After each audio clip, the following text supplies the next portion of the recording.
I'm here at Château Mouton Rothschild, the famous first growth with winemaker and general manager Philippe Dhalluin. Mouton's a legend. Wines like 45, 61, 62, 82, 1989. But today we're going to taste 2009 in barrel, 2005, 2003, and 2005. 2000, absolutely. Can't wait to taste Of them. course. Let's go. But your wine is almost, it's very flamboyant style, no? The 2000. It's a bit the characteristic of Mouton Rothschild, this flamboyancy. But it's probably on the 4 vintages we are going to taste, it's probably the most classical, speaking about the weather. 2000, it was not particularly hot. It was dry, of course, but not particularly hot.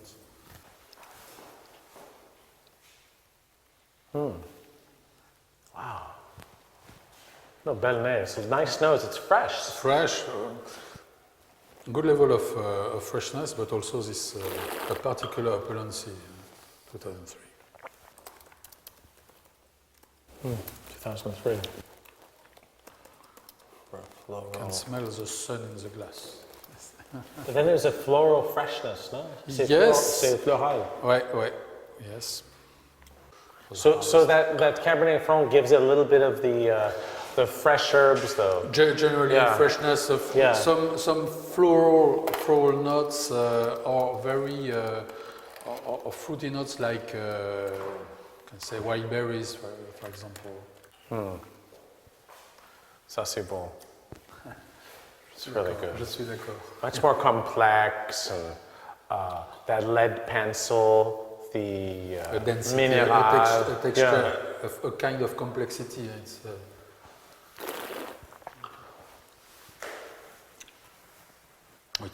For us, it's 2005 Mouton is that's classic Mouton. We have the flowers, the mineral, the ripe fruit, everything, no? All the density, all the complexity, all the length without heaviness, to my opinion. Only 13% of Merlot, 1% of Cabernet Franc, just a touch. 2009 still in casks, 2009 barrel sample. What a nose! That's killer. It's so much blackberries. It's an incredible one. It hasn't changed since I tasted it in the spring. It's so good. I remember being gorgeous. It's so good, so ripe, so fresh. Even if the wine is still in cask, which is fairly incredible. Philippe, a really interesting tasting.